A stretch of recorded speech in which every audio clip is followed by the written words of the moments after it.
நல்லா வணக்கம். வணக்கம். ஹாய்ங்க. இன்னைக்கு ஒரு நைட் டின்னர் விளாக் தாங்க பார்க்க போகிறோம். சப்பாத்தியும் கடலைக்கறியும் தான் வைக்க போகிறேன். அதுக்கு வந்துட்டு நான் 8 மணி நேரத்துக்கு முன்னாடியே இதெல்லாம் ஊற வச்சுட்டேன். நெக்ஸ்ட் வந்து மாவு பிசைஞ்சாச்சு. இங்கே ஒரு மனுஷனை நானும் மந்த்து ஸ்டார்ட் ஆனதுலேருந்து கூப்பிட்டுட்ருக்குங்க, ரேஷன் கடைக்கு வாங்க வாங்க பொருள்லாம் வாங்கிட்டு வரணும்னு சொல்லிட்டு. ஏன்னா அது கொஞ்சம் தூரமாக இருக்குங்களா, என்னால் வந்துட்டு 20 கிலோ அரிசி வாங்கி தூக்கிட்டு வர முடியாது, பையனை வர வச்சுக்கிட்டு.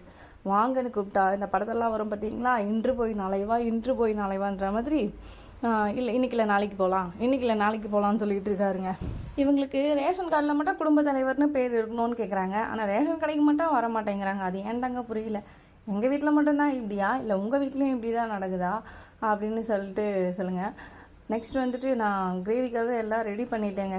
சம்டைம்ஸ் இந்த ஹோட்டலுக்கு போகும்போது எங்கே ஞாபகம் வரும், இந்த ஹோட்டலுக்கு போகிறவங்கள 2 கேட்டகரியாக பிரிக்கலாங்க. ஒருத்தவங்க வந்துட்டு ரெகுலராக சாப்பிட்ற ஃபுட்டை மட்டும்தான் ஆர்டர் பண்ணுவாங்க. இன்னொருத்தங்க இருக்காங்க பாருங்கள், வெளியில் வந்துட்டோம் நம்ம வந்து டிஃப்ரெண்ட்டாக ஆர்டர் பண்ணி சாப்பிட்லாம் அப்படின்னு சொல்லிட்டு ஆர்டர் பண்ணிவிட்டு அது ஃப்ளாப் ஆகி போச்சுன்னா என்ன பண்ணுறதுன்னு தெரியாமல் முழிச்சிட்ருப்பாங்க.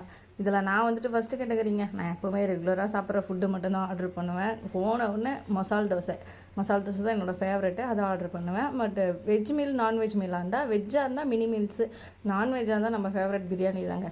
பட் என்னோடய கணவர் இருக்கார் பாருங்கள், போன உடனே மெனு கார்டை பார்த்துட்டு இதெல்லாம் டிஃப்ரெண்ட்டாக இருக்கோ அதை மட்டும்தாங்க ஆர்டர் பண்ணுவார். அதை ஆர்டர் பண்ணி பார்த்துட்டு ஒன்று நல்லாயிருக்கும், ஒன்று கண்டிப்பாக ஃப்ளாப் ஆகிடும். அப்போ கண்டிப்பாக என்கிட்ட திரி வாங்குவார், எதுக்கு காசு வேஸ்ட் பண்ணிங்கன்னு சொல்லிட்டு. பட் இருந்தாலும் என்ன பண்ணுறது, டிஃப்ரெண்ட்டாக இருந்துச்சு, நம்மளும் டேஸ்ட் பண்ணி தானே பார்க்குறோம். ஓகேங்க, இந்த வீடியோ பிடிச்சிருந்தா லைக் பண்ணிக்கோங்க, மறக்காமல் சேனலில் சப்ஸ்கிரைப் பண்ணிக்கோங்க. பாய்ங்க.